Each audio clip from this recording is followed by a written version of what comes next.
देखो elimination reaction जो है, आज एक न्यू रिएक्शन स्टार्ट हो रहा है, दैट इज एलिमिनेशन। ठीक है, अब आपको पता ही है एलिमिनेशन और सब्स्टिट्यूशन में क्या डिफरेंसेस थी। अगर मैं डिफरेंस की बात करूं तो एक सिंपल सा डिफरेंस तो ये है कि एलिमिनेशन रिएक्शन में कोई चीज़ एलिमिनेट होगा। ठीक है, एक चीज़ इसमें पक्का है कि आप इसमें इस तरह से जो सिस्टम होगी, सपोज मान लेते हैं A B C and D.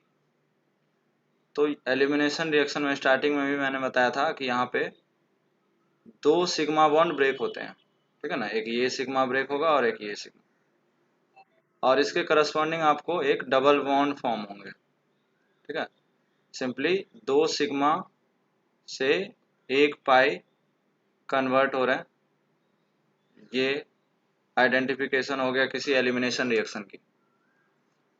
और साथ में इधर सी और डी बन जाएंगे।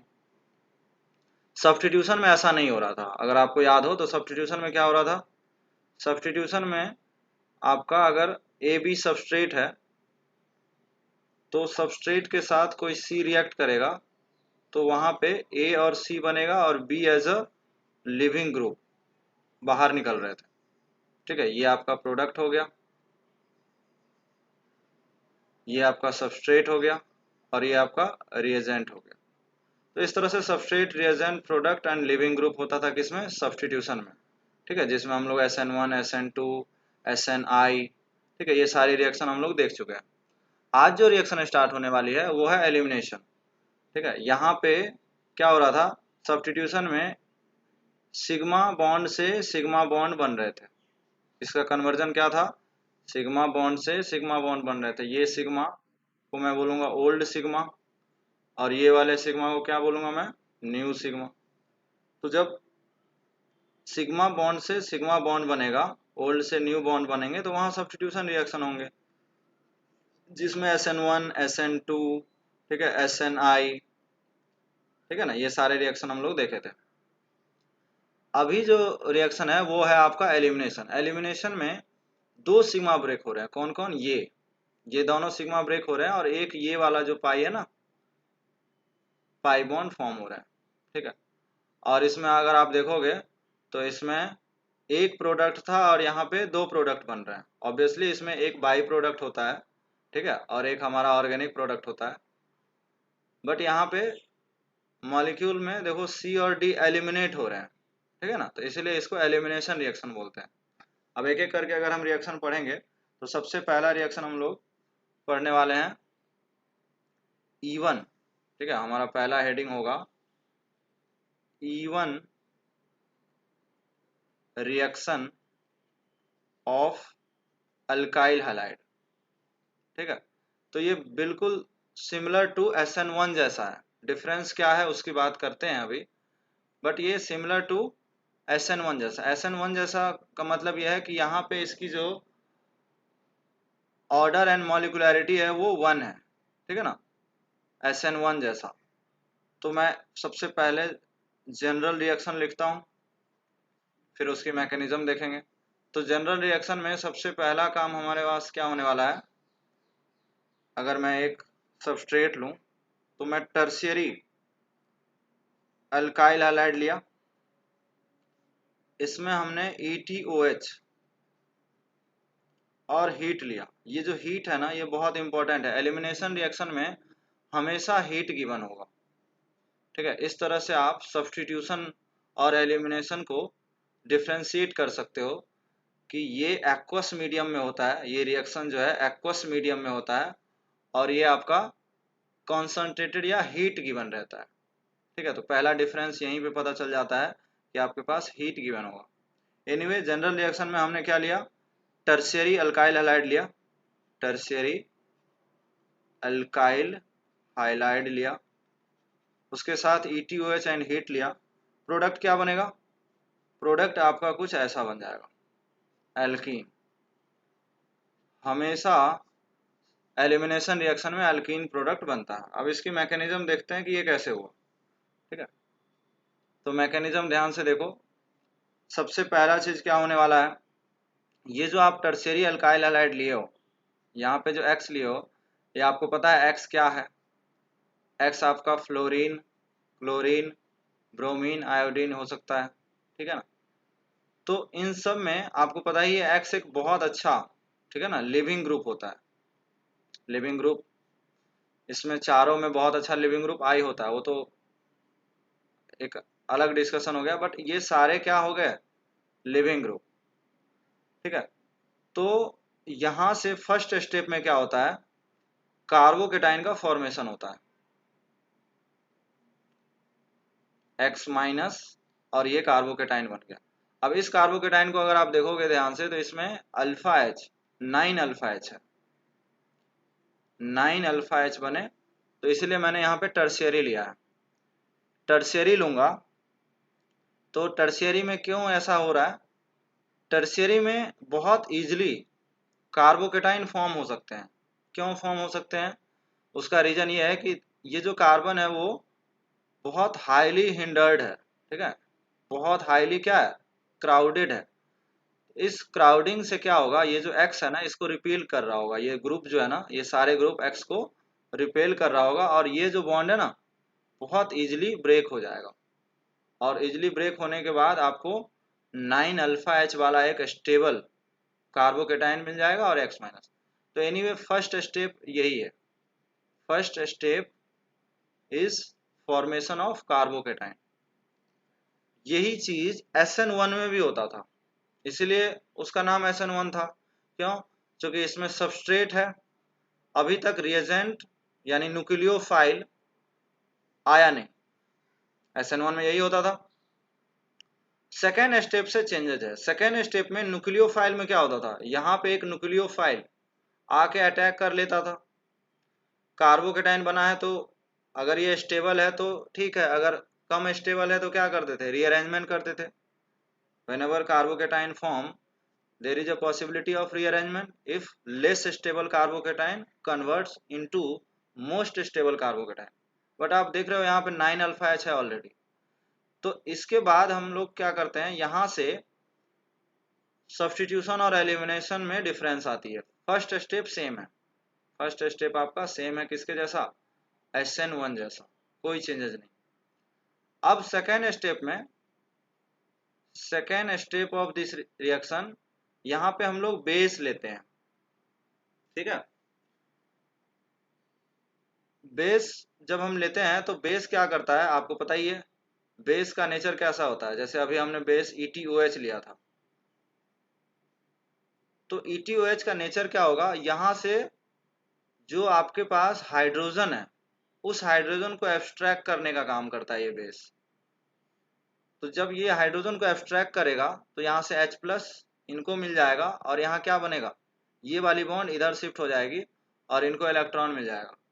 इट मीन्स 2 CH3 तो है ही ये वाली, यहाँ पे CH3 था तो अब क्या बन चुका हो, CH2, और यहाँ पे एक बॉन्ड फॉर्म हो गया। अब इस चीज को हम डायरेक्ट यहाँ भी आपको बता सकते थे कि कैसे हुआ। इस तरह से ये जो CH2 था वहां से हमने एक H ले लिया और यहाँ से X ले लिया, इन दोनों को HX निकाल देंगे तो यहाँ पे ये डायरेक्ट बन जाएगा। तो HX जब रिमूव हुआ तो this reaction is also known as D hydro halogenation.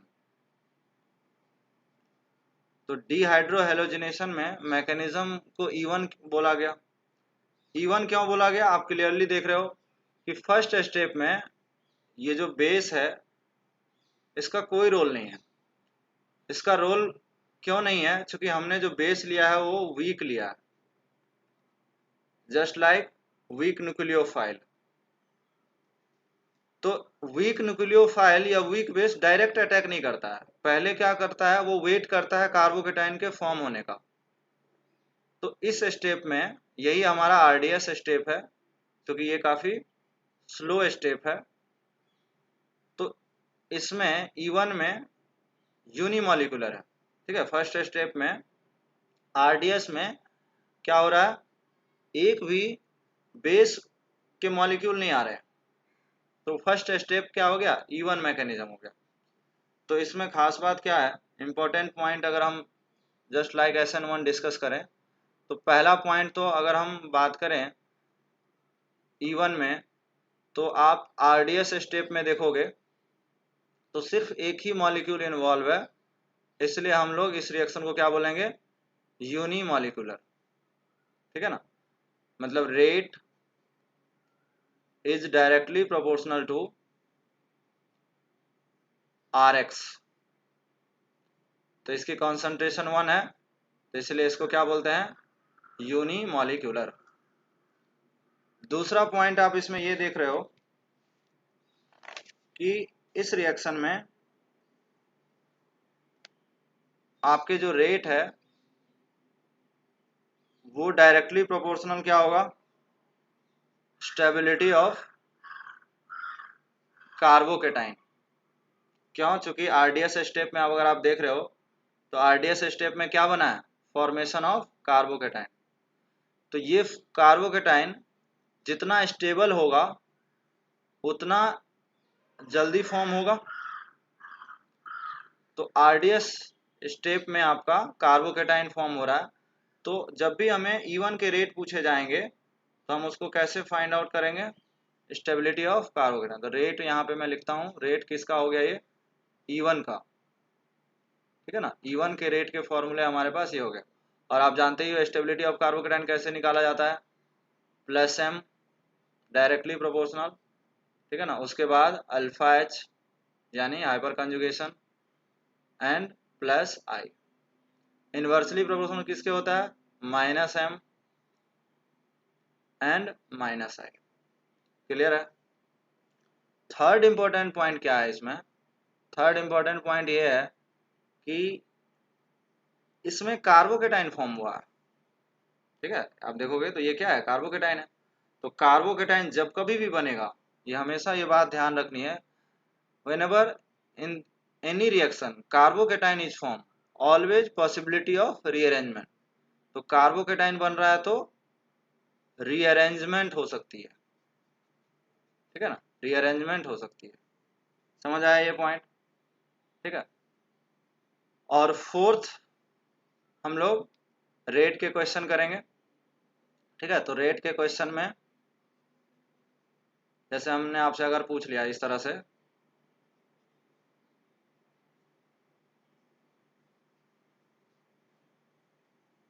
ये 3 अल्काइल हैलाइड दिए हुए हैं और मैंने पूछ लिया रेट टुवार्ड्स, क्वेश्चन में मेंशन होगा टुवार्ड्स E1, क्वेश्चन में ऐसा मेंशन करेगा कि रेट टुवार्ड्स E1।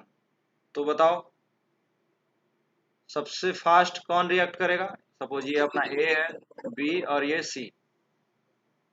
ठीक है, तो अभी आपने देखा कि रेट किस पे डिपेंड करती है, स्टेबिलिटी ऑफ कार्बोकेटाइन पे। तो वो कार्बोकेटाइन तो दिख नहीं रहा है, तो कार्बोकेटाइन हमें बनानी पड़ेगी। ठीक है ना, कार्बोकेटाइन हमें फॉर्म करनी पड़ेगी।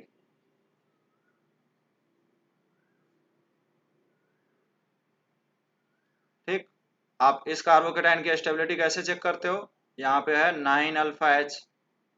ठीक है, और यहाँ पे है 6 अल्फा एच और यहाँ पे है 3 अल्फा एच। ठीक है ना, अल्फा एच तो देखने आता है ना, 3 हाइड्रोजन यहाँ है, 3 हाइड्रोजन यहाँ पे है। तो ABC इस तरह से रेट हो जाएगा। ठीक है ना, तो A सबसे फास्ट रिएक्ट करेगा, followed by B and followed by C। Clear है, तो हम लोग इसी पे क्वेश्चन करने वाले हैं।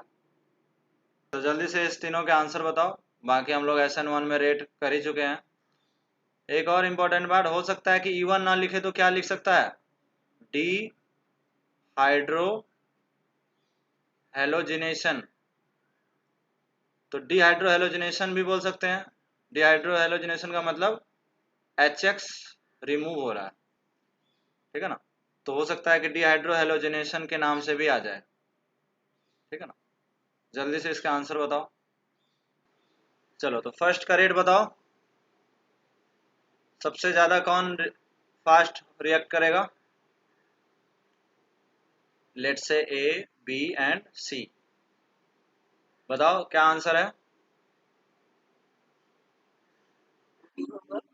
B greater than be greater than,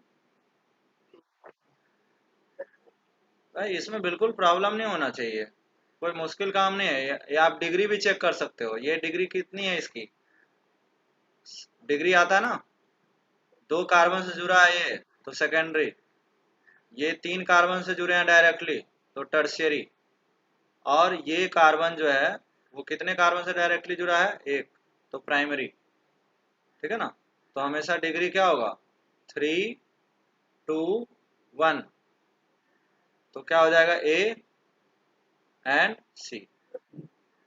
clear. अब इस बार सबकी डिग्री देखोगे तो क्या है, टर्शियरी ही है, सबकी डिग्री क्या है, टर्शियरी है, दिख रहा है। तो बताओ इसमें क्या आंसर होगा, क्या आंसर होगा बताओ इसमें,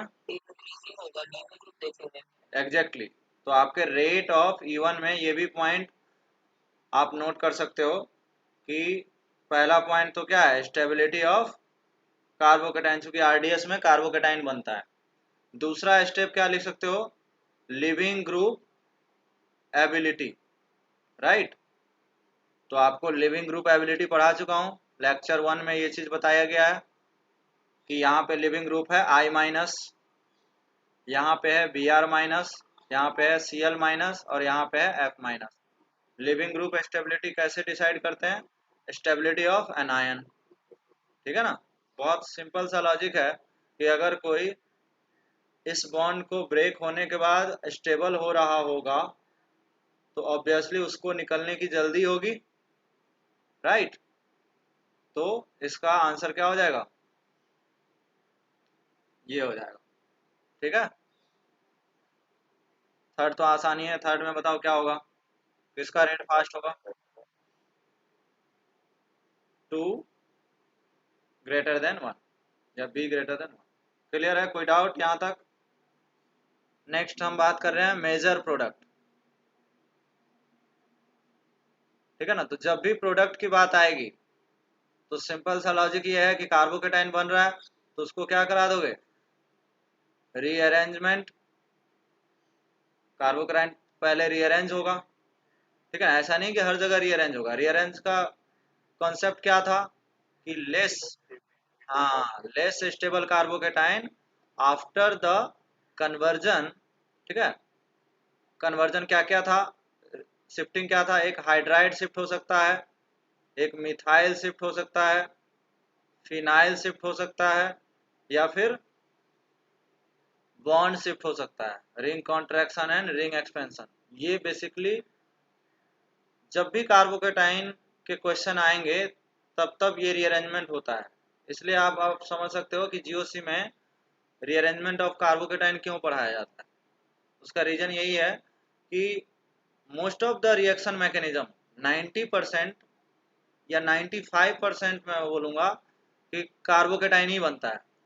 तो इसलिए जब भी कार्बोकेटाइन बनेगा ये सारी शिफ्टिंग पॉसिबल होगी, और less carbocation converts into most, more में नहीं, मोस्ट स्टेबल कार्बोकेटाइन, तब जाके रीअरेंजमेंट फेनोमेना होती है।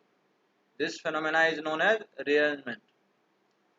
तो मैं क्वेश्चन से समझाता हूँ कि जब भी ऐसा क्वेश्चन पूछा जाए, जैसे मैंने ये क्वेश्चन लिया, ठीक है, इसके क्वेश्चन में एक बेस देगा, ATOH दे दिया, और उसके बाद नेक्स्ट क्या देगा, हीट देगा। हीट तो देगा ही देगा, हर बार हीट तो देना ही है, विदाउट हीट रिएक्शन नहीं हो सकता। तो आपको पता है जैसे ही ये दिखता है, आइडेंटिफिकेशन क्या होनी चाहिए आपके क्वेश्चन की, पहला चीज तो जो बेस है वो वीक होना चाहिए। ठीक है ना, वीक बेस होना चाहिए। अब वीक और स्ट्रॉन्ग कैसे पहचानोगे, जैसा SN1 में पहचानते थे, याद है ना, SN1 में वाटर लेता था, अल्कोहल लेता था, यही SN2 में क्या होता था, यही SN2 में KOH हो जाता था, यही SN2 में क्या हो जाता था, ROK+। ठीक है ना, तो ये जो आयनिक कंपाउंड होते हैं ना, ठीक है, ये जो आयनिक कंपाउंड होते हैं यही आपके क्या होते हैं, स्ट्रॉन्ग, और ये होता है वीक। सिमिलरली बेस के साथ भी वही है, न्यूट्रल स्पेसिस है तो आप समझ जाओ वीक बेस है। ठीक है, तो वीक बेस है, हीट है, एक अच्छा लिविंग ग्रुप है, ये सारी चीजें कंडीशन है किसका, E1 का। एक बार आप कन्विंस हो गए कि E1 है तब तो कोई प्रॉब्लम नहीं है। पहला काम क्या करना है, हर बार कार्बोकेटाइन बनाना है। ठीक, उसके बाद क्या करोगे बताओ। उसके बाद सबसे पहले, हाँ, क्योंकि ये सेकेंडरी कार्बोकेटाइन है। अगर आप खुद ही सोचो, आपने मन में भी सोच सकते हो कि अगर मैं इसको यहाँ भेज दूंगा तो कहीं ना कहीं ये टर्शियरी बन जाएगा। आपको पता ही है स्टेबिलिटी 3:1 होता है। तो आप इसमें एक्चुअल में हाइड्राइड शिफ्ट हुआ होगा, हाइड्राइड जो है यहाँ से यहाँ शिफ्ट हुआ होगा, पॉजिटिव चार्ज नया बना होगा और इनको हाइड्रोजन मिल गया होगा। बॉन्ड लाइन है तो मुझे हाइड्रोजन लिखने की जरूरत नहीं है। ठीक है, अब ये रिंग वाले में कौन से, अभी तो पहला क्वेश्चन है ये। अबे ये तो फर्स्ट क्वेश्चन ही है, प्रोडक्ट, मेजर प्रोडक्ट का फर्स्ट क्वेश्चन तो यही है।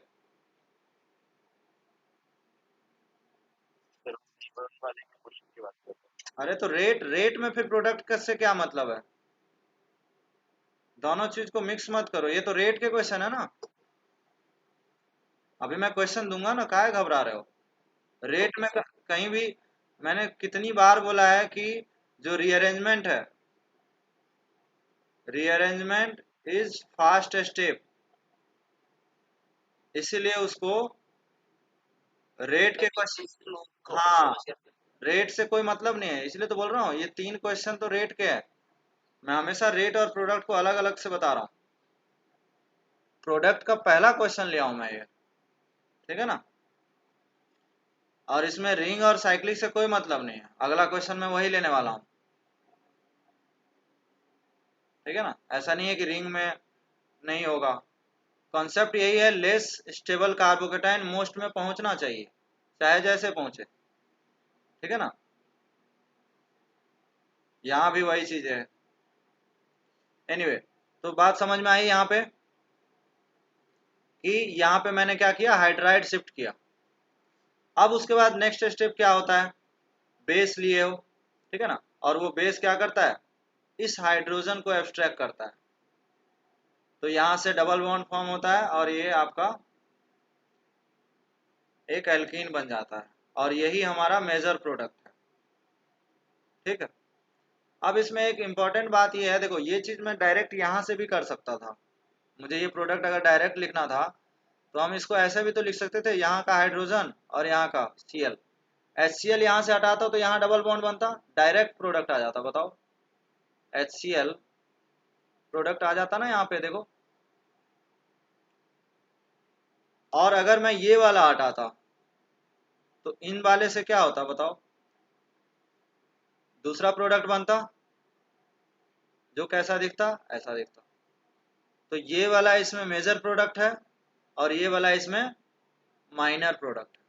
तो क्वेश्चन में हमेशा मेंशन करेगा कि प्रोडक्ट कौन सा लिखना है। तो जनरली सारे रिएक्शन में आप देखते हो मेजर लिखा रहता है। तो टोटल प्रोडक्ट पूछेगा तो दो होंगे, मेजर बोलेगा तो आपको ये लिखना पड़ेगा। समझ में आई बात, कैसे आया, तो पहले कार्बोकेटाइन बनाई फिर रीअरेंज कराई। अब बोलोगे सर इस रीअरेंजमेंट का फायदा क्या हुआ, डायरेक्ट हमें मेजर आ गया। रीअरेंजमेंट का फायदा इस क्वेश्चन में नहीं समझ आएगा, लेकिन बाकी जगह आपको रीअरेंजमेंट करानी पड़ेगी। क्लियर है ये बात। ठीक है, जैसे नेक्स्ट क्वेश्चन ये है, इस क्वेश्चन में आंसर क्या होगा बताओ। अगेन वही कार्बोकेटाइन फॉर्म होगी, यहाँ पे डायरेक्ट भी कर सकता हूँ मैं, HCl यहाँ से निकाल दूँ, प्रोडक्ट क्या मिल जाएगा।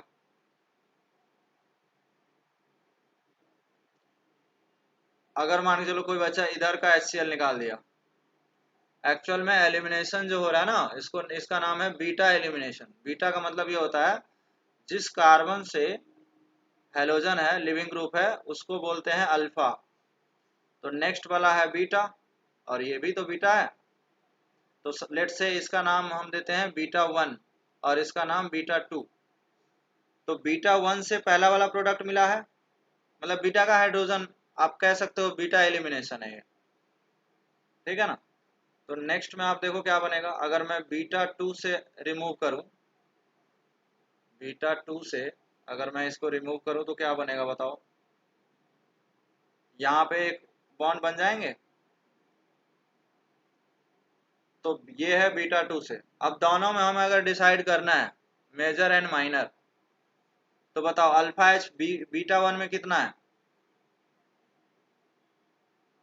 नहीं, अल्फा एच काउंट करना कोई मुश्किल चीज नहीं है। एल्कीन में अल्फा एच काउंट करने का तरीका क्या होता है?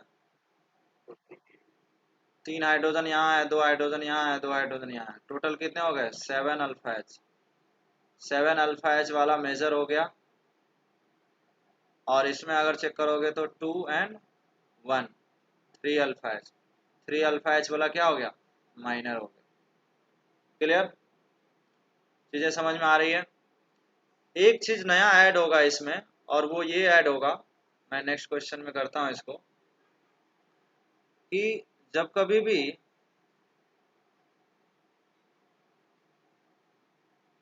जैसे इसमें हमने निकाला था ATOH और हीट, तो प्रोडक्ट आपको मैंने अभी अभी बताया, एक प्रोडक्ट ये बना और दूसरा ये बना। ये वाला मेजर था। क्यों मेजर था? क्योंकि अल्फा एच कितने हैं इसमें? 9। ये वाला माइनर है। क्यों? चूंकि अल्फा एच कितने हैं? 1 अल्फा एच। अब एक नया चीज ऐड ये हो रहा है कि एलिमिनेशन रिएक्शन में जो मेजर है उसको उसको बोलते हैं सेटजफ। सेटजफ प्रोडक्ट, ये नया चीज ऐड हुआ, अनलाइक सब्स्टिट्यूशन रिएक्शन। सब्स्टिट्यूशन में ऐसा कोई कॉन्सेप्ट नहीं आया था। और जो माइनर प्रोडक्ट है उसका नाम है हॉफमैन प्रोडक्ट। ठीक। क्वेश्चन में कुछ मेंशन किया है तो भी यही मेजर है, नहीं मेंशन किया है तो भी यही मेजर है। ठीक है ना? क्या क्या क्वेश्चन बन सकता है? Number of product, number of product पूछा जाएगा तो आंसर 2। मेजर पूछा जाएगा ये। ठीक है। एक नया वर्ड ऐड हुआ, सेटजफ प्रोडक्ट या जेटसेफ प्रोडक्ट। ठीक है ना, जर्मन में जेटसेफ भी बोलते हैं या फिर सेटजफ। तो ये चीज सब्स्टिट्यूशन में नहीं था। तो नेक्स्ट हम लोग और भी क्वेश्चन करते हैं इसके। तो जल्दी से ये 4 क्वेश्चन बनाओ। मेजर प्रोडक्ट मेंशन क्या है?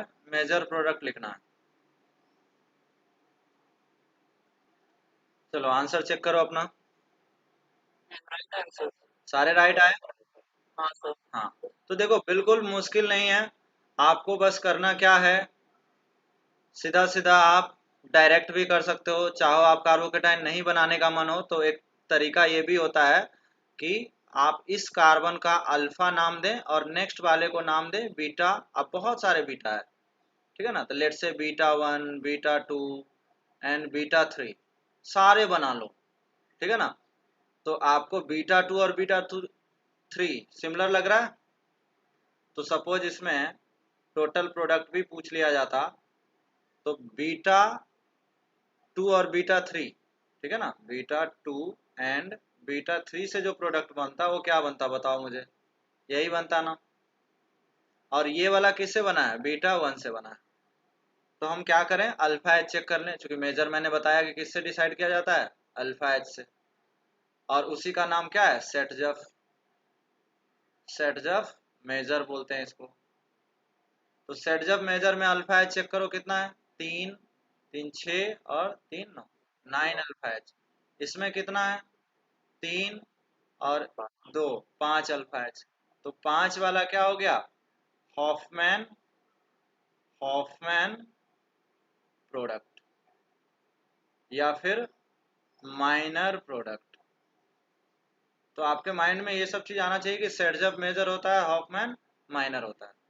इसी में आंसर अगर ये पूछता right the total number of product, तो आंसर क्या होता? 2 हो जाता। ठीक है ना, नंबर ऑफ प्रोडक्ट पूछता तो 2 हो जाता। ठीक है, ये तो डायरेक्ट इसमें कर लिया, यहाँ से HCl निकाल लिया, ये आ गया यही वाला। इसमें ये वाला निकलता तो माइनर होता। ठीक है ना? इसमें अब इसमें देखो, इसमें शिफ्टिंग हो गई, पॉजिटिव चार्ज। अब देखो इसमें अगर डायरेक्ट निकाल ही नहीं सकते, ठीक है ना, ये आपका अल्फा है, ये वाला क्या है? बीटा 1, और ये है बीटा टू। अब बीटा टू पे देखो कोई हाइड्रोजन ही नहीं है। This reaction is known as dehydrohalogenation reaction. This reaction is known as dehydrohalogenation reaction. तो उसके लिए HX या HCl का निकलना जरूरी है। तो हाइड्रोजन तो है नहीं, तो आपको ना तो E1 लिखा रहेगा ना तो E2 लिखा रहेगा। आपको ये देख के क्वेश्चन में आइडिया लगाना पड़ेगा कि E1 होगा या E2। ठीक है ना, तो E2 हम पढ़ेंगे तो वहाँ पे और बात करेंगे। बट आपको सीधा सीधा बोला हूँ कि बेस होगा, हीट होगा, तो आप समझ जाओ कि रिएक्शन में क्या बनने वाला है, कार्बोकेटाइन। अब कार्बोकेटाइन इसमें कैसा बना होगा, ये वाला कार्बोकेटाइन बन गया होगा। ठीक है ना। अब उसके बाद इस CH3 को हमने यहाँ शिफ्ट कर दिया, तो ये प्रोडक्ट आ गया। नेक्स्ट रिएक्शन में देखोगे तो हमने अल्काइल हैलाइड नहीं लिया, अल्कोहल ले लिया। तो अल्कोहल वाले रिएक्शन को, इस रिएक्शन का नाम क्या होगा, dehydration. This reaction is known as dehydration. और मैकेनिज्म कौन है, E1 ही तो है, क्योंकि आपको भी पता है OH और H+ में क्या रिलेशन होता है। ऑक्सीजन अपना लोन पेयर इसको देता है और ये क्या बन गया होगा, OH2 बन गया होगा, ऑक्सीजन पे पॉजिटिव चार्ज आ गया होगा। जैसे ही OH क्या होता है, पुअर लिविंग ग्रुप। ठीक है ना, OH2 बना तो क्या हो गया, बेटर लिविंग ग्रुप हो गया, यहाँ से निकल गया, कार्बोकेटाइन बन गया। कार्बोकेटाइन जैसी बना, बगल वाला हाइड्रोजन हटा दो, एक प्रोडक्ट बन गया। तो हमें, जैसे मैंने अभी आपको पढ़ाया कि E1 रिएक्शन ऑफ, अभी टॉपिक क्या चल रहा है, E1 reaction of alkyl halide. तो साथ में हम E1 रिएक्शन ऑफ क्या पढ़ रहे हैं, अल्कोहल भी पढ़ रहे हैं। डिफरेंस क्या है, देखो डिफरेंस केवल रिएजेंट का होगा। यहाँ पे हमें ETOH लेना पड़ेगा, कोई भी ETOH, ROH या फिर वाटर भी ले सकते हैं। हीट होगा तो हम समझ जाएंगे कि E1 है। यहाँ पे H+ दिया है और हीट दिया है। तो this reaction is known as dehydration. And ऊपर वाले जो तीनों है वो क्या है, डिहाइड्रोहेलोजिनेशन। मैकेनिज्म दोनों के सेम है, प्रोडक्ट दोनों के सेम है, कुछ भी चेंजेस नहीं है। ठीक है, तो और भी कुछ अच्छे क्वेश्चन करते हैं हम लोग। तो जल्दी से ये क्वेश्चन ट्राई करिए। ठीक है, आपके क्वेश्चन में कभी भी रिएक्शन के नेम मेंशन नहीं होते हैं। सबस्ट्रेट और रिएजेंट देख के आपको आइडिया लगाना होता है कि मैकेनिज्म कौन सी होगी और उसका प्रोडक्ट कैसे लिखना है। ठीक है, तो अभी जो मैंने दिया है उसी से रिलेटेड सारे क्वेश्चन है, जल्दी से बनाओ। तो सिर्फ मेजर प्रोडक्ट लिखना है। तो मैं फर्स्ट का प्रोडक्ट लिखता हूँ, ठीक है ना, और उसके में अगर कोई डाउट होगा तो फिर आप पूछना। मैं पहले प्रोडक्ट लिख लेता हूँ।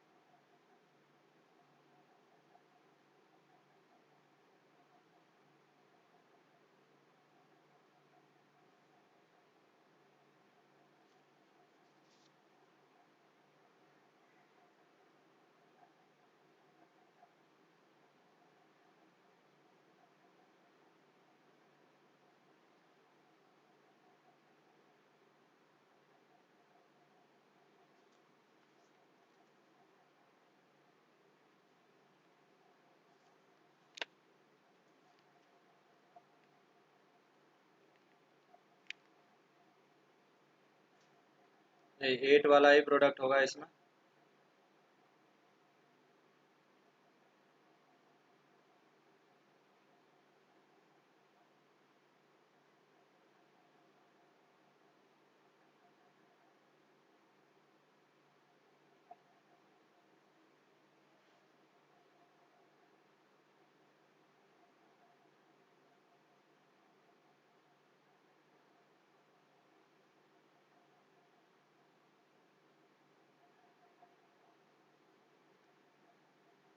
बोलो कौन से क्वेश्चन में डाउट है।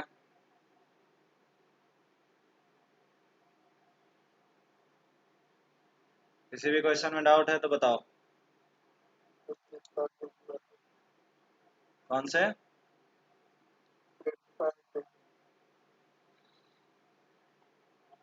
क्वेश्चन नंबर 5 देख लो, जिसका भी डाउट था। देखो सबसे पहले चीज वाटर लिखा है, तो ऐसा कंफ्यूज नहीं होना है कि SN1 होगा। SN1 में हमारा बहुत फेमस रिएजेंट था ये, ठीक है ना, वाटर लेते थे। नाम अगर याद हो तो इस रिएक्शन को बोलते थे, SN1 is also known as solvolysis, याद है। और अगर H2 है तो नाम क्या होगा, हाइड्रोलिसिस, ठीक है। ROH है तो नाम होगा एल्कोहोलिसिस, RCOH है तो नाम होगा, अगर ये CH3 है तो नाम हो गया एसिटोलिसिस। तो ये बहुत फेमस रिएक्शन है, लेकिन क्या वहां पे हीट दिया होता था, नहीं दिया होता था। तो हीट जैसी ही गिवन है तो इवन हो गया। जैसी ये बात पता चला तो सबसे पहला काम क्या करना है, कार्बोकेटाइन बना देना है। यहां तक बात समझ में आती है। अब ये जैसी बना तो मैंने आपको कम से कम आपसे 200 बार बता चुका हूं, 3 टाइप का बॉन्ड शिफ्टिंग में। बॉन्ड शिफ्टिंग में अगर आप इन तीनों चीज को याद भी रख लें तो आपके क्वेश्चन कभी गलत नहीं होंगे। कि अगर 4 मेंबर पे पॉजिटिव चार्ज है तो CPM बनानी है, 4 मेंबर के बाहर पॉजिटिव चार्ज है तो रिंग एक्सपेंशन का केस है, ठीक है ना। मतलब SN1 SN2 या फिर इलेक्ट्रोफिलिक एडिशन रिएक्शन, सभी जगह मैंने ये क्वेश्चन लिया है, बार बार लिया है, ठीक है। क्लियर है, यहाँ पॉजिटिव चार्ज आ जाएगा। और एक और बताया था 1 2 एंड 3। 3 क्या बताया था, 5 मेंबर रिंग के बाहर यही पॉजिटिव चार्ज है तो वो भी क्या है, रिंग एक्सपेंशन। और उस केस में भी आपको क्या करना है, 6 मेंबर रिंग बना लेना है और पॉजिटिव चार्ज। अगर ये 3 रीअरेंजमेंट, अगर आप, इसका रीजन तो मैंने बताया ही है, जिसको रीजन नहीं समझ में आता है, ठीक है ना, जब भी ये चीज दिखे रट लो दिमाग में, 3 ही चीज तो हैं कि 4 मेंबर रिंग के ऊपर पॉजिटिव चार्ज है, CPM बनानी है। रीजन पता ही है आपको, डांसिंग रेजोनेंस, स्पेशल स्टेबिलिटी। यहाँ पे रीजन यही है कि एंगल स्ट्रेन कितना है, 90 डिग्री है, तो एंगल स्ट्रेन निकाल सकते हो 190। तो इसमें एंगल स्ट्रेन कितना आएगा, 19 डिग्री आएगा। और इसमें एंगल स्ट्रेन कितना आएगा, 108 माइनस 109 माइनस 108। एंगल स्ट्रेन क्या आएगा, 1 डिग्री आएगा। तो एंगल स्ट्रेन जो है 108 से 109 हुआ, ठीक है ना। एंगल स्ट्रेन क्या हो गया, हाँ इसमें तो 108 था, ठीक है। तो एक्चुअल में एंगल स्ट्रेन क्या होता है, डिक्रीज होता है, ठीक है। एंगल स्ट्रेन में आपको रीजन भी पता है कि 6 मेंबर सबसे ज़्यादा स्टेबल होता है, फिर 5, फिर 4, फिर 3। ये लिख रहा हूँ मैं स्टेबिलिटी ऑर्डर ऑफ रिंग। और एंगल स्ट्रेन सबसे ज़्यादा किस में होता है, 3 मेंबर में, फिर 4 में, फिर 5 में, फिर 6। तो ये सारे रीजन है इसके, और ये तीनों बार बार यूज हो रहा है। तो वही चीज़ आपको यहाँ करना था। क्या दिखा, फर्स्ट केस है, अभी क्या कर दो, CPM बना दो। अब एक बार CPM बना तो उसके बाद पता ही है आपको क्या करना होता है, बगल वाला हाइड्रोजन, ये वाला हाइड्रोजन हटाओगे तो क्या प्रोडक्ट बन जाएगा, देखो यही प्रोडक्ट मैंने लिखा है। तो ये बार बार चीज आने वाली है। सेकेंड केस में क्या हुआ, अब सेकेंड में देखो क्या है, पॉजिटिव, पॉजिटिव चार्ज यहाँ बनेगा। अब पॉजिटिव चार्ज में मैंने बोला था ना कि अभी ये जो है ना, एंगल स्ट्रेन थर्ड मेंबर में बहुत ज्यादा होता है। देखो मैंने यहाँ लिखा है, ये एंगल स्ट्रेन इसमें क्या है, मैक्सिमम है। क्यों मैक्सिमम होती है, उसका भी रीजन आपको आना चाहिए। थर्ड मेंबर में एंगल स्ट्रेन इसलिए ज़्यादा होता है क्योंकि आपकी एंगल इसकी कितनी होती है, 60 डिग्री, लेकिन हाइब्रिडाइजेशन कितनी होती है, sp3, तो एंगल कितना हो जाएगा, 109। इसका मतलब बाकी इसमें क्या है, एंगल स्ट्रेन है 49 डिग्री एंगल स्ट्रेन है। सिमिलरली 4 मेंबर रिंग आएगा तो 90 माइनस होगा, 5 मेंबर रिंग आएगा तो 108 माइनस होगा, और 6 मेंबर की एक्चुअल जो एंगल होती है वो भी 109 होती है, इस वाले स्ट्रक्चर का नहीं। एक्चुअल में कॉपी में ड्रॉ करने के लिए हम ऐसा लिखते हैं, लेकिन आपको भी पता है कॉन्फॉर्मर में सिग्मा बॉन्ड रोटेट करता है, तो एक्चुअल इसका स्ट्रक्चर चेयर बोर्ड फॉर्म वाला है। तो इसमें इसकी एंगल कितनी होती है 109। तो 109 माइनस 109 कितना हो जाएगा 0। तो यहाँ 0 डिग्री आएगा, यहाँ 1 डिग्री आएगा, यहाँ 19 डिग्री आएगा। तो एंगल स्ट्रेन डिक्रीज होता है। तो अभी जो आपका क्वेश्चन था वो यही था कि यहाँ पे OH था, ठीक है, और यहाँ पे एक मिथाइल लगा हुआ था। सबसे पहला काम, फिर से अगर रिएजेंट देखोगे तो क्या लिखा है, E1 ही होगा। मैंने बोला था अभी कि H प्लस हो और हीट हो, कॉन्सनट्रेटेड H2SO4 मतलब ये क्या हो गया, कार्बोकेटाइन बन जाएगा। कोई डाउट? तो यहाँ पे क्या बन जाएगा बताओ,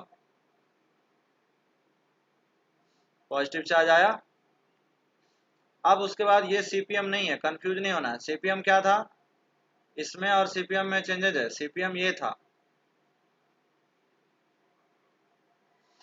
this is CPM, cyclopropyl methyl carbocation, जिसमें डांसिंग रेजोनेंस होता है, ठीक है ना। ये बेंडिंग ऑर्बिटल का इनके साथ डांसिंग रेजोनेंस होता है, इसीलिए स्पेशल स्टेबल कंपाउंड है, स्पेशल स्टेबिलिटी आ जाता है इसमें, ठीक है। तो ये CPM की कहानी है, ये CPM नहीं है। अभी आप सोच रहे होंगे सर हाइड्राइड शिफ्ट करके पॉजिटिव यहाँ कर देते हैं, यहाँ पॉजिटिव करते हैं, ये गलत बात है, ठीक है ना। ये नहीं हो सकता। क्यों नहीं हो सकता, उसका भी रीजन है, आप देख लो। अगर आप यहाँ भेजोगे, ठीक है ना, तो यहाँ भेजने से क्या फायदा होगा मैं आपको करके बताता हूँ। सपोज सपोज आपने इसको यहाँ पे भेज दिया, ठीक है ना, तो स्टेबिलिटी चेक कर लो, यहाँ पे अल्फा एच इंक्रीज हो जाएगी, ठीक है ना। बट यहाँ पे क्या होगा, इसमें अल्फा एच चेक करोगे तो कितना आएगी बताओ, 3 2 2 7 अल्फा एच, ठीक। और इसमें कितनी हो जाएगी 1 अल्फा एच। अब आपको बताओ, मैंने स्टेबिलिटी रीअरेंजमेंट की कहानी क्या बताया था, लेस स्टेबल कार्बोकेटाइन किस में कन्वर्ट होना चाहिए, मोस्ट स्टेबल कार्बोकेटाइन। अभी तो ये क्या हो रहा है, मोस्ट किस में जा रहा है, लेस में। समझ में आ रहा है कि नहीं। तो ऐसा नहीं है कि ये CPM बन जाएगा। तो आपके पास चॉइस क्या है, आपको पता है कि एंगल स्ट्रेंथ क्या है, इसमें मैक्सिमम है। तो चॉइस यही है कि ये बॉन्ड को ब्रेक कर दो। समझ में आ रही है, इस बॉन्ड को ब्रेक कर सकते हैं ज्यादा से ज्यादा। पॉजिटिव चार्ज है, अब इस बॉन्ड को क्या कर दो, ब्रेक कर दो। कैसे ब्रेक करोगे, ये बॉन्ड और ये बॉन्ड कार्बोकेटाइन पे है, तो इसको तो शिफ्ट कर नहीं सकते, बॉन्ड ही शिफ्ट करना है ना। तो बॉन्ड शिफ्ट करते हैं। मान के चलो इस बॉन्ड को हमने शिफ्ट कर दिया ऐसे, यहाँ निगेटिव बना, यहाँ पॉजिटिव बना। देखो क्या क्या चेंजेज हुआ,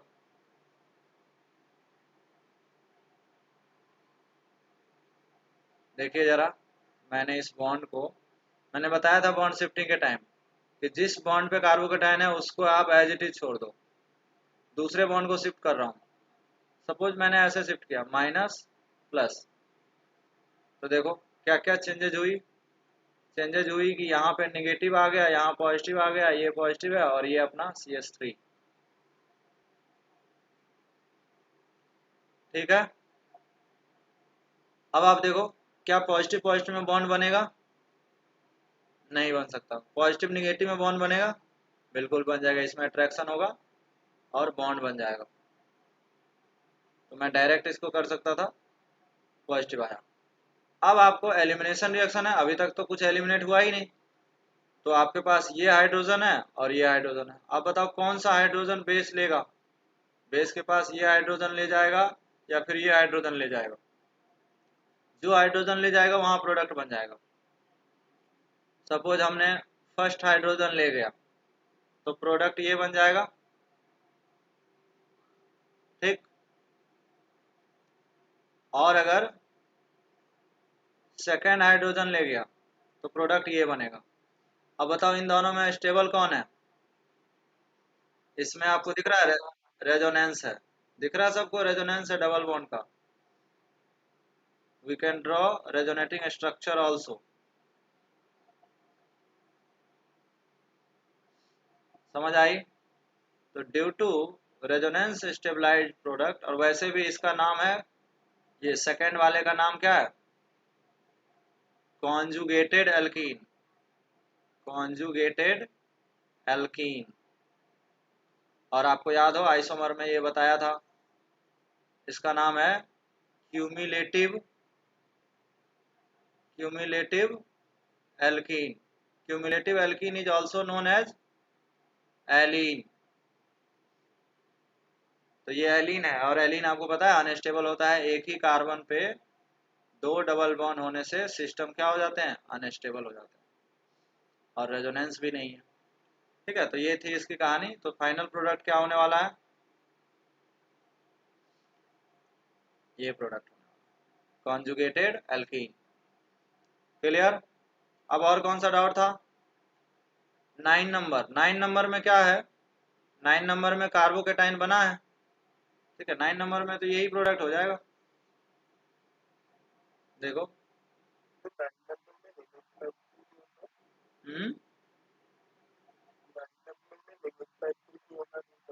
स्टेबिलिटी बढ़ती है, हमेशा एक ही जवाब होगा। तुम 200 बार भी पूछोगे तो एक ही जवाब होगा, less stable carbocation converts into most stable carbocation. यहाँ कार्बोकेटाइन बना, राइट? क्वेश्चन नंबर 9 में ये बना। हाइपर कंजुगेशन बताओ जल्दी से मुझे।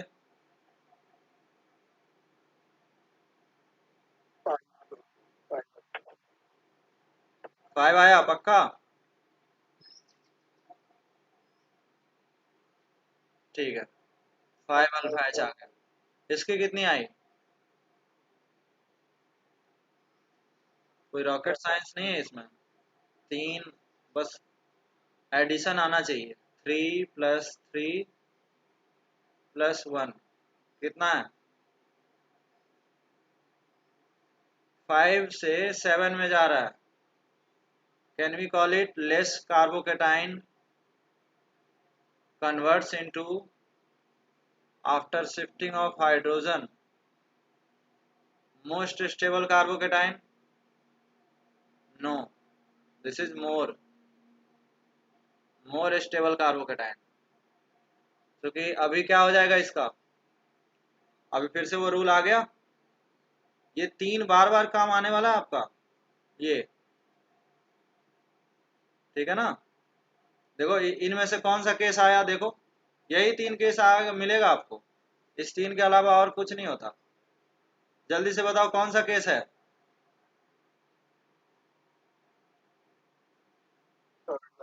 थर्ड वाला। तो क्या करोगे? सीधा सीधा 6 मेंबर बना दोगे। 6 मेंबर बना दो इसको।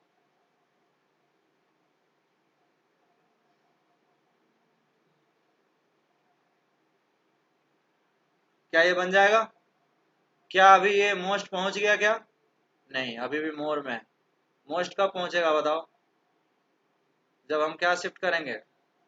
मिथाइल शिफ्ट करेंगे,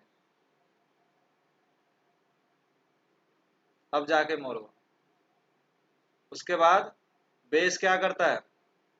ये वाले हाइड्रोजन को ले लेगा, तो एक पॉजिटिव निगेटिव मिलके एक डबल बॉन्ड बना लेगा।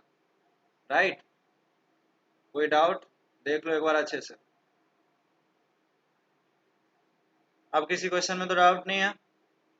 मैंने नाम दे दिया इसका 1, 2, 3 एंड 4। बताओ कौन से स्टेप में तुम्हें दिक्कत हो रही है? सेकेंड में। हाँ, 2 से 3 कैसे गया, यही ना? Yes sir. तो यही तो है बॉन्ड शिफ्टिंग, इसमें क्या प्रॉब्लम होगा बताओ? यही तो है बॉन्ड शिफ्टिंग।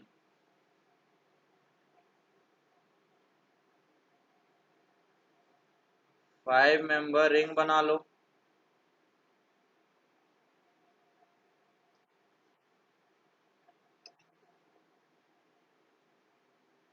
अब बताओ बॉन्ड शिफ्टिंग यही तो है।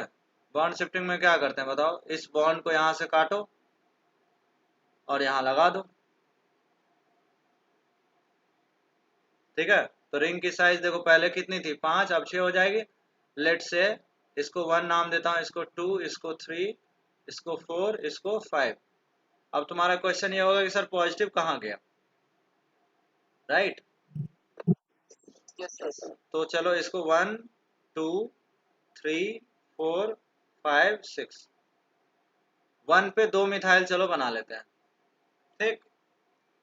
अब बताओ पॉजिटिव कहाँ बनाएंगे, तुम लोग मुझे बताओ पॉजिटिव कहाँ बना सकते हैं। ये अच्छा 5 के बाद ये 6 है, कहाँ बनाएंगे बताओ? 6 पे बना सकते हैं या 2 पे बना सकते हैं? 6 और 2 तो एक ही है ना। देखो ये कैसे बना होगा, देखो बिल्कुल ऐसे बना होगा। आप इसको ब्रेक करो, ये नेगेटिव और ये पॉजिटिव, या फिर ऐसा ब्रेक कर दो, ऐसा ब्रेक कर दो। ये 6 पे पॉजिटिव आ जाएगा और 2 पे नेगेटिव आ जाएगा। नेगेटिव पॉजिटिव ही तो बॉन्ड बनाया होगा, देखो तो 1 और 2 में अट्रैक्शन होगा जिससे एक बॉन्ड बना, ये न्यू बॉन्ड है, ठीक है। और 6 पे पॉजिटिव रह जाएगा ना, तो चलो वही पॉजिटिव 6 पे। फिर क्या करें, मिथाइल को शिफ्ट कर दिए। ये वाला स्टेप क्लियर है? इसमें तो कोई प्रॉब्लम नहीं है ना। तो बेटा इस तरह से आप पूछोगे तभी क्लियर होगा, ठीक है ना। तो इतने सारे बच्चे हैं जिसमें एक ही दो पूछ रहे हैं, ठीक है। तो क्वेश्चन भी आप बोलते हो सर क्वेश्चन नहीं बनता है, क्वेश्चन कैसे बनेगा बताओ? आपका पार्टिसिपेशन नहीं है, ठीक है ना। लेक्चर में आप इवॉल्व नहीं हो रहे हो, ठीक है ना। तो जब तक आप इसमें पार्टिसिपेट नहीं करोगे, क्वेश्चन पूछोगे नहीं, तब तक आपको सीखोगे नहीं, ठीक है ना। मेरा काम है आप जितनी बार पूछोगे मैं बताऊंगा, ठीक है। समरी में हम लोग समरी पॉइंट देख रहे हैं कि क्या क्या दोनों में। तो ये पॉइंट यहाँ भी वैलिड है, ठीक है ना। दूसरा इंपॉर्टेंट पॉइंट देखें कि कार्बोकेटाइन बनेगी तो प्रोडक्ट बनाने समय आप क्या करोगे, प्रोडक्ट बनाने टाइम आपको उसको रीअरेंजमेंट करानी है। तो ये चीज यहाँ भी पॉसिबल होगी क्योंकि यहाँ भी कार्बोकेटाइन बनेगी। थर्ड पॉइंट क्या था, जो बेस, ठीक है, एलिमिनेशन में न्यूक्लियोफाइल नहीं होता है, उसका नाम हो जाता है बेस। तो बेस कौन सा लेना है, वीक लेना है। और वीक बेस में मैंने बताया कि न्यूट्रल रहता है वो, ठीक है ना। लाइक ROH, ठीक है ना, या फिर H2O, ये सब एज अ बेस काम कर रहा है। खास करके ETOH लिए थे इसी का एग्जांपल। ये चीज यहाँ भी, अच्छा यहाँ पे ये जो बेस है वो बदल जाएगा चूंकि अल्कोहल है। तो क्या ले सकते हैं यहाँ पे, कॉन्क H2SO4 ले सकते हैं। अच्छा बेस के साथ आपको हीट भी गिवन रहेगा, यहाँ भी रहेगा बेस, ठीक। सपोज H2O लिखा रहेगा तो H2O 80 डिग्री सी, ठीक है ना, हाई टेम्परेचर रहना चाहिए, क्लियर। इसके जगह क्या ले सकता है, H3PO4 भी ले सकता है। डिफरेंट टाइप की बेस लेगा, आपको कंफ्यूज नहीं होना है कि कौन सा रिएक्शन होगा। H2SO4 हो सकता है, H2O हाई टेम्परेचर हो सकता है, ठीक है।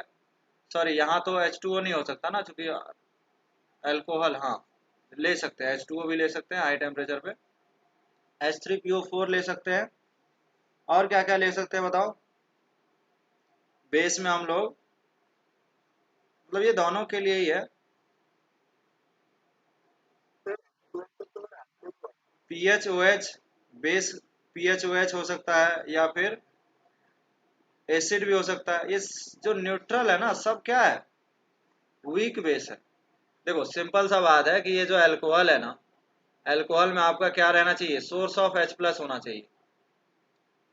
सोर्स ऑफ H प्लस कौन देगा, H2SO4 दे सकता है, ठीक है ना। हाई टेम्परेचर में ये भी दे सकता है ना यार, यहाँ से भी हाई टेम्परेचर में H प्लस मिल जाएगा, तो वो भी इसको क्या बना देगा, R poor leaving group converts into better leaving group. अब ये इससे कन्वर्ट हो जाएगा तो यहाँ पे क्या मिल जाएगा आपको R+। तो किसी भी तरह से आपको कार्बोकेटाइन बनानी है, इसमें भी किसी भी तरह से आपको क्या बनानी है, कार्बोकेटाइन बनानी है। जरूरी नहीं है कि हर बार ये X ही हो, ठीक है ना। यहाँ और क्या क्या ले सकते हैं, हो सकता है आपके पास डायरेक्ट क्वेश्चन में ये दिया हो, OTS पता है ना, मैंने बताया था OTS वगैरह, लिविंग ग्रुप में जाके देखोगे तो OTS मिल जाएगा आपको, ठीक है ना। टोसाइल, OBS, ONS, तो लिविंग बेसिकली लिविंग ग्रुप होना चाहिए, ठीक है ना। ONS हो सकता है, OTF हो सकता है। तो सिंपल सा लॉजिक ये है कि इन सारे रिएक्शन में आपके पास, अगर हम E1 को बेसिकली ये E1 रिएक्शन की अगर हम बात करें तो सबसे बड़ा समरी इसका यही है कि E1 रिएक्शन में आपके पास यहाँ पे लिविंग ग्रुप होना चाहिए, ठीक है ना, अल्फा पोजीशन पे। और नेक्स्ट पोजीशन पे क्या होना चाहिए, अगर ये बीटा है तो यहाँ पे एक हाइड्रोजन होना चाहिए, ठीक है ना। ये दोनों इसकी रिक्वायरमेंट है, ठीक। और इसके बाद क्या बना लेते हो, कार्बोकेटाइन बना लेते हो, फिर उसकी शिफ्ट करते हो और फिर प्रोडक्ट लिखते हो। और प्रोडक्ट हमेशा क्या मिलता है, एल्कीन मिलता है, और हीट गिवन रहता है हमेशा। तो वही चीज मैं लिख रहा था। जो मोस्ट इम्पॉर्टेंट पॉइंट है वो ये है, और जो लास्ट इम्पॉर्टेंट पॉइंट है वो है सॉल्वेंट। सॉल्वेंट क्या लेंगे, तो सॉल्वेंट आप दो पढ़े थे, पोलर प्रोटिक और पोलर अप्रोटिक, ठीक है। तो यहाँ पे कौन सा सॉल्वेंट लेंगे, प्रोटिक लेंगे। देख ही रहे हो ये सब प्रोटिक ही तो है। जैसे मान लो कहीं पे वाटर लेके रिएक्शन करा रहे हैं, ठीक है ना, ये देखो इतना सारा रिएक्शन करे हैं, इसमें ये सब क्या है, पोलर प्रोटिक सॉल्वेंट ही तो है। देखो सबके पास H+ अवेलेबल है, बोलो। तो पोलर प्रोटिक सॉल्वेंट, यहाँ पे क्या लेना है आपको, पोलर प्रोटिक सॉल्वेंट लेना है, पोलर प्रोटिक। इसका रीजन ये है कि यहाँ पे जब भी आप रिएक्शन करते हो, सपोज लिविंग ग्रुप का रिएक्शन करते हो, तो यहाँ पे क्या बनता है, एक R+ बनता है और एक लिविंग ग्रुप माइनस बनता है। जब आप पोलर प्रोटिक सॉल्वेंट लोगे तो केटायन और एनायन दोनों क्या होगा, सॉल्वेट हो जाएगा। मतलब दोनों को, क्योंकि पोलर प्रोटिक में आप जानते ही हो क्या होता है। जैसे मैं वाटर की बात करूं तो पॉजिटिव और निगेटिव दोनों अवेलेबल होता है, ठीक है। तो निगेटिव को ये स्टेबल कर देगा और पॉजिटिव को ये स्टेबल कर देगा। तो एक्चुअल में cation anion both can be solvated, polar protic can be solvate both cation and anion, ये रीजन होता है। तो कहीं पे मान के चलो स्टेटमेंट में क्वेश्चन आया गया मोर देन वन करेक्ट में, तो ये सारी पॉइंट आपको पूछा जा सकता है। तो सॉल्वेंट आपको क्या लेना है, पोलर प्रोटिक लेना है। लाइक SN1 में भी यही चीज था, ठीक है ना। तो बहुत सिमिलर रिएक्शन है, एक ही डिफरेंस है और वो है हीट। क्लियर है यहाँ तक। SN1 वर्सेस E1 की बात करें तो बहुत क्लोज कंपटीशन है, बहुत क्लोज कंपटीशन है, ठीक है ना। क्लोज कंपटीशन क्या है कि देखो दोनों में RDS स्टेप सेम है, दोनों में कार्बोकेटाइन भी बनता है, रीअरेंजमेंट भी हो सकता है, दोनों में अच्छा लिविंग ग्रुप चाहिए, ठीक है ना। गुड लिविंग ग्रुप दोनों में चाहिए, क्योंकि गुड लिविंग ग्रुप से कार्बोकेटाइन जल्दी बनेगा, रिएक्शन फास्ट होगा। एक डिफरेंस हो जा रहा है और वो डिफरेंस क्या हो जा रहा है, हीट का, ठीक है ना। अब हीट में भी क्या होता है, देखो हीट में ना टेम्परेचर कितना होना चाहिए, E1 में होना चाहिए हाई टेम्परेचर। तो इसलिए आपने देखा होगा टेम्परेचर मैंने 50 से अबव ही लिया है। 50 लिया है, किसी क्वेश्चन में 60 लिया है, किसी में 70 लिया है, 80 लिया है। ठीक है ना। जैसे मैं इस क्वेश्चन को कराने के लिए ना एक क्वेश्चन ले लेता हूँ, तो आपको ज़्यादा क्लियर होगा कि जैसे सपोज अगर हम एक क्वेश्चन ले लें,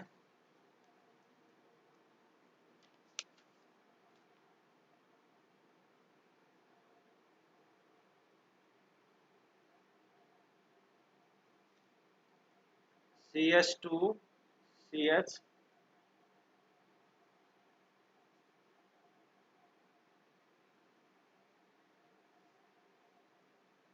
H2O 10 degree C and H2O 80 degree C, दोनों के प्रोडक्ट लिखो।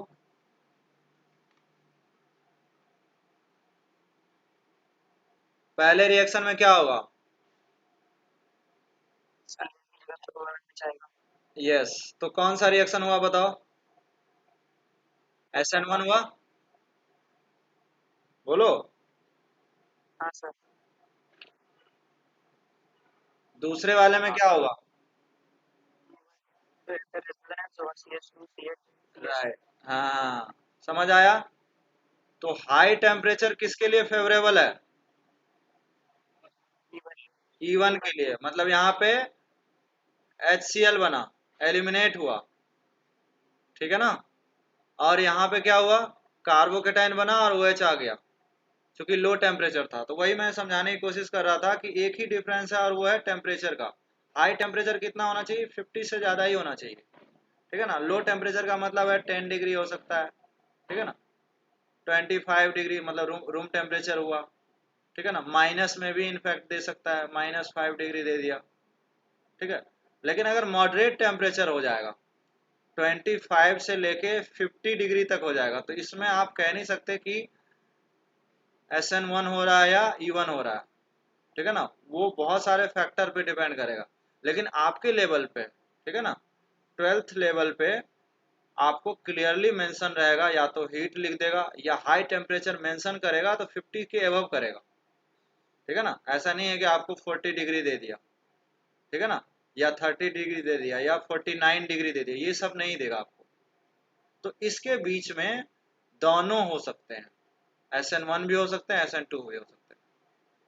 ठीक है। लेकिन 25 से नीचे लो टेम्परेचर है, और इसमें हमेशा क्या फेवरेबल है?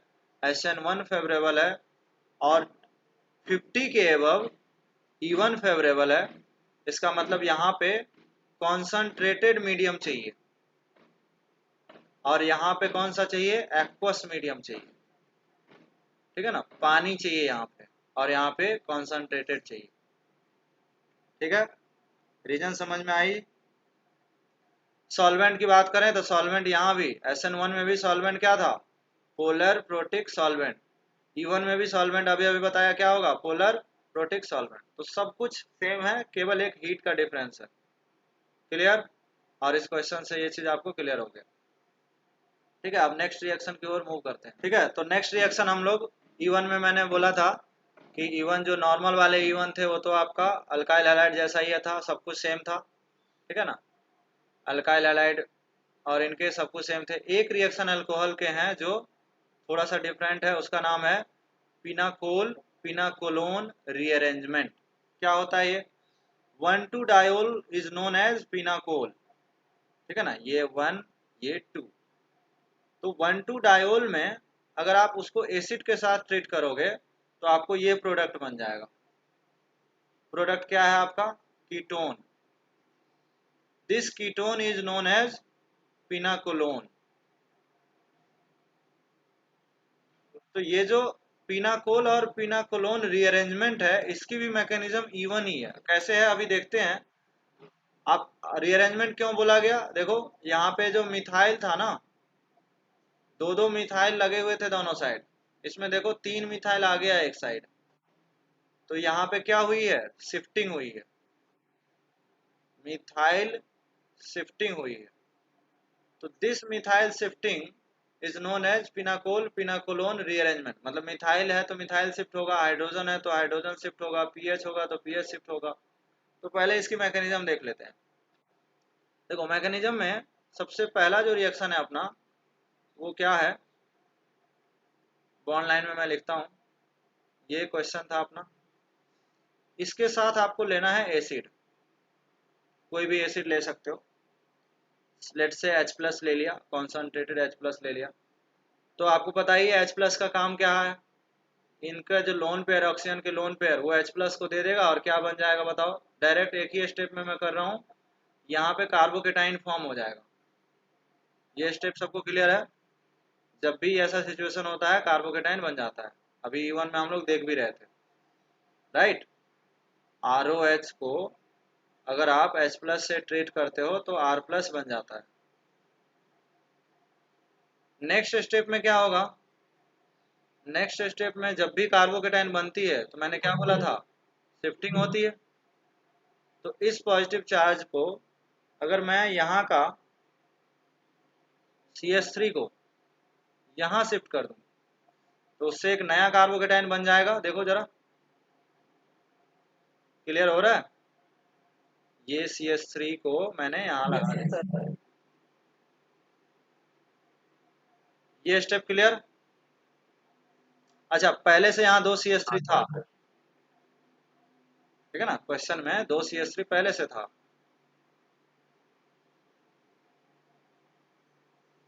क्लियर है? अब नेक्स्ट स्टेप क्या होगा, नेक्स्ट स्टेप में क्या होगा बताओ। नेक्स्ट स्टेप में आपका ये जो ऑक्सीजन पे लोन पेयर है ये रेजोनेंट कर लेगा। तो क्या बनेगा बताओ, मैं इसको यहाँ पे दिखा देता हूँ।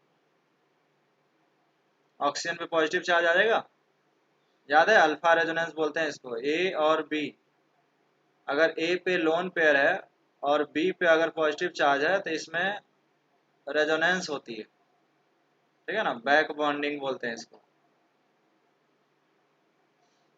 तो वही चीज हुआ है, देख लो।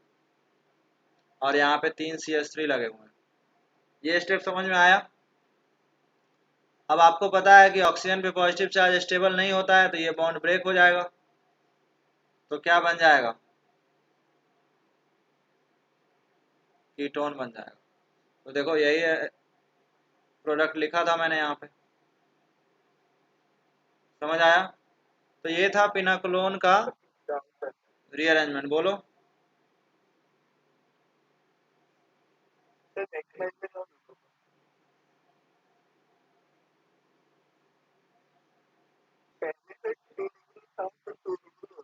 हाँ, पहले कितना था, 3 डिग्री था, अब क्या हो गया, 2 डिग्री हो गया। क्या यहाँ पे रेजोनेंस है? हाँ, तो रेजोनेंस ज्यादा स्टेबल होता है, रेजोनेंस स्टेबलाइड है ना सेकंड। तो ऑब्वियसली इसकी स्टेबिलिटी लेस स्टेबल कार्बोकेटाइन कहाँ पहुंचा, मोस्ट स्टेबल कार्बो, ठीक है। तो इस तरह से क्वेश्चन जब आप पूछेंगे तो आपको क्लियर होगा। ठीक है, तो क्वेश्चन करते हैं सीधा सीधा, जल्दी से क्वेश्चन करो। चलो, तो ये जो क्वेश्चन है, ठीक है ना, इसमें आपका H प्लस और हीट लिखा हुआ है तो समझ जाना है कि E1 होने वाला है। और 1,2 डायोल दिखे तो सीधा समझ जाना है कि क्या होने वाला है, पिनाकोलोन बनेगा, ठीक है ना। तो इसमें तो आप डायरेक्ट कर सकते हो, मैं डायरेक्ट प्रोडक्ट लिखूं क्या,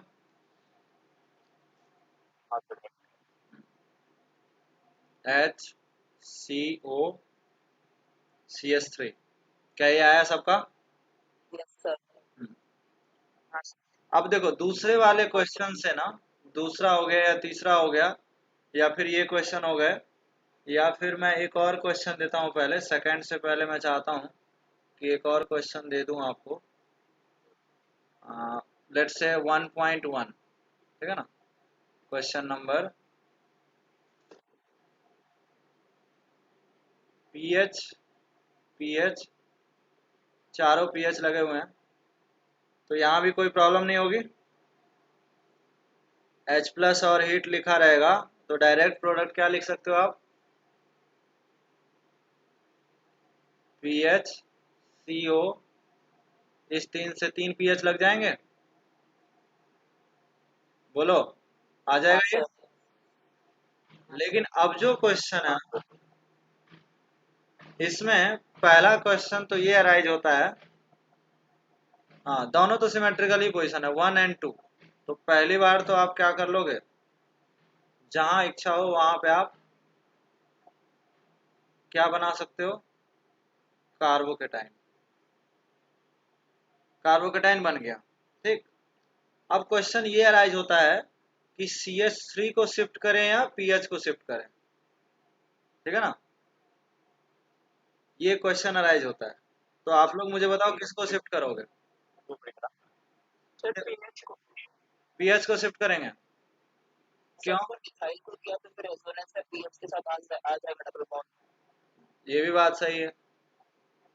तो देखो यहाँ पे जो खास करके इस रिएक्शन में शिफ्टिंग के लिए एक्सपेरिमेंटली एक ऑर्डर आपको याद करनी पड़ेगी। ये ऑर्डर एक्सपेरिमेंटली आया है, ये आप लॉजिक से नहीं समझ सकते। लॉजिक कहता है कि किसको शिफ्ट करना चाहिए, CH3 को। क्यों, क्योंकि CH3 जब शिफ्ट करूंगा तो पीएच का रेजोनेंस मिलेगा उसको, राइट। बट ये सब चीज भूल जाओ, मैं सीधा सीधा ऑर्डर लिखता हूँ यहाँ, माइग्रेटरी एप्टीट्यूड बोलते हैं उसको, माइग्रेटरी एप्टीट्यूड। इसका मतलब कि माइग्रेशन का ऑर्डर क्या होने वाला है, तो माइग्रेशन का ऑर्डर होने वाला है,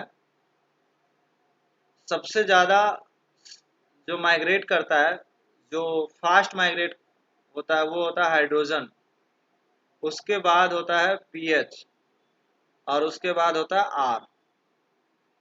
आर मतलब अल्काइल ग्रुप, आर क्या अपना अल्काइल, CH3 हो सकता है, या फिर CH2 CH3 हो सकता है, कोई भी अल्काइल। ठीक है, अब इसको याद करने के लिए आपको मैं ट्रिक भी बता रहा हूँ। H मतलब हमारा, पीएच का मतलब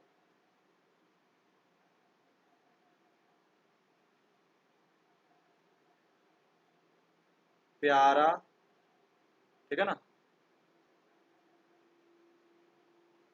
राजस्थान, ठीक है ना, राजस्थान बहुत खूबसूरत जगह है ना, तो हमारा प्यारा राजस्थान। इसमें आपको कुछ भी नहीं सोचना है, कुछ रेजोनेंस वगैरह कुछ नहीं सोचना है। अब आपके पास चॉइस क्या है, देखो किसको इसको शिफ्ट करने वाले हो, दो ही तो है ना, पीएच है और CH3 है। ये ऑर्डर देखोगे, इस ऑर्डर में पहले कौन आ रहा है,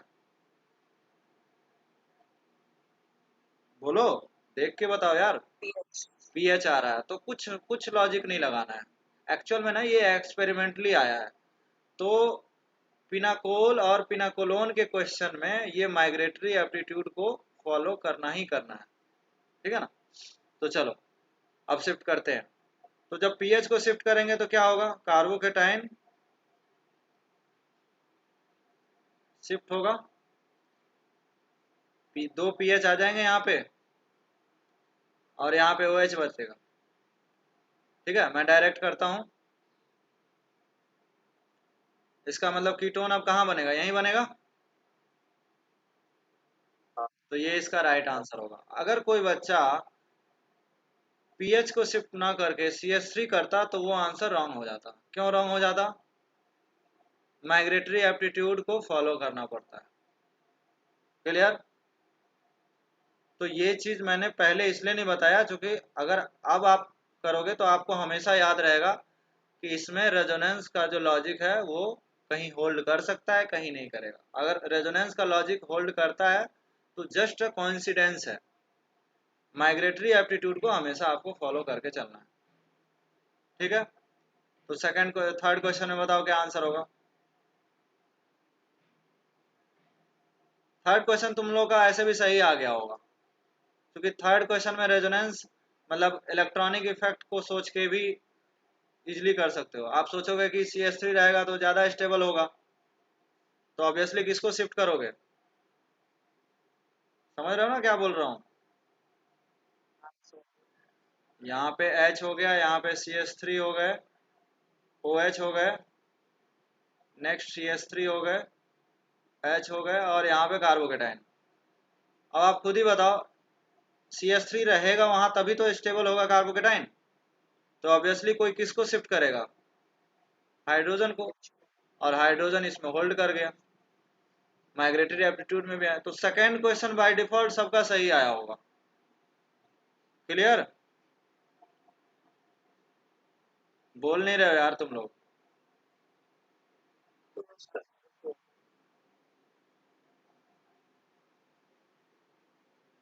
ठीक है, ये आंसर आया सबका। फोर्थ का आंसर बताओ। हाँ सर। फोर्थ में किसको शिफ्ट करोगे? एच। H को शिफ्ट करोगे, तो मैं डायरेक्ट लिखूं क्या? Yes sir. हाँ सर। PHCO PH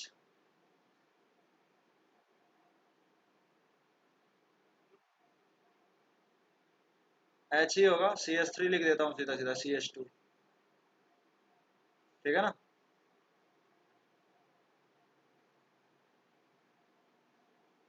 क्लियर है? कोई डाउट? यहाँ देखो, तो ये सारे इसके आंसर हैं। हाँ बताओ, कौन से क्वेश्चन में डाउट था? फर्स्ट। फर्स्ट में डाउट है। फर्स्ट में ये तुम्हारा आंसर नहीं आया?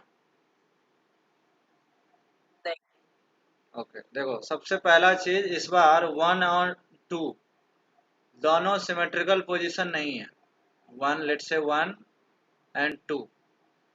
कार्बोकेटाइन तुमने कहाँ बनाया? टू पे।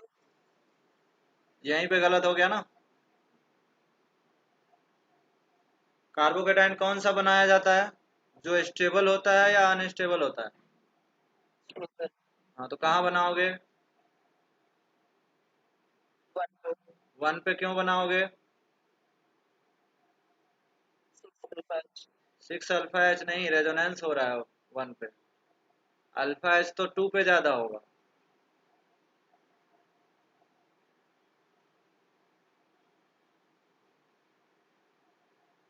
ये कार्बोकेटाइन ज्यादा स्टेबल है या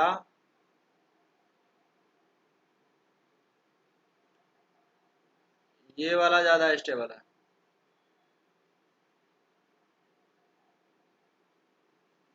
बताओ, कौन ज्यादा स्टेबल है? फर्स्ट। फर्स्ट ज़्यादा स्टेबल है ना। तो फर्स्ट जब मोर स्टेबल है, ठीक है, तो ऑब्वियसली यही बनेगा, ये नहीं बनेगा। क्लियर? वही बनेगा सर। हाँ, यही बनेगा ना भाई। Yes sir. जब ये बनेगा तो क्या ये से ये आंसर नहीं आएगी? आएगी सर। बस, खत्म कहानी। CH3 को मैंने शिफ्ट किया। और किसी क्वेश्चन में डाउट है? हाँ, क्वेश्चन नंबर 8 में देखो, जरूरी नहीं है हर बार आपको पिनाकोल ही हो। इस बार क्या कर दिया, एक OH की जगह Cl ले लिया। तो आपको पता होना चाहिए, ये जो Ag होता है ना, सिल्वर का जो सॉल्ट होता है ना, ये यहाँ पे क्या Ag प्लस है और NO3 माइनस है। तो silver has highest affinity for halogen. ठीक है ना? आई मीन टू से, if any alkyl halide reacts with Ag plus, बहुत रैपिडली R प्लस फॉर्म हो जाता है। क्यों ऐसा फॉर्म होता है? क्योंकि AgCl का PPT बन जाता है। तो वही हुआ है यहाँ पे, कार्बोकेटाइन बन गया। अब एक बार कार्बोकेटाइन बनने के बाद की कहानी आपको पता ही है क्या होता है, राइट? कोई डाउट इसमें? कार्बोकेटाइन 2 पे बनाएंगे, ठीक है। चलो, कार्बोकेटाइन, वाली पे बनाएंगे। हाँ तो आ गया क्या? हाँ सर। तो फिर डाउट क्या है बताओ, बना के बताऊं या हो गया समझ में? अगर आप 2 पे बनाओगे तो आपका गलत नहीं होगा। हो गया ना। 6 में किस पे बनेगा बताओ? 1 पे बनेगा, ठीक है ना। 6 में 1 पे। हाँ, तो कार्बोकेटाइन अगर आप सही बनाओगे, ठीक है, तो आपका आंसर हमेशा सही आएगा, राइट। क्वेश्चन नंबर 8 में तो चॉइस ही नहीं है, आपका 2 पे ही बनाना पड़ेगा, ठीक है ना। ये 15 तक क्वेश्चन जो है आपका होमवर्क रहेगा, आप इस क्वेश्चन को ट्राई करिए, ठीक है। कोई डाउट? ठीक है, इसको ये होमवर्क रहेगा क्वेश्चन। हाँ, 1 मिनट, 6:10, यही वाली स्लाइड।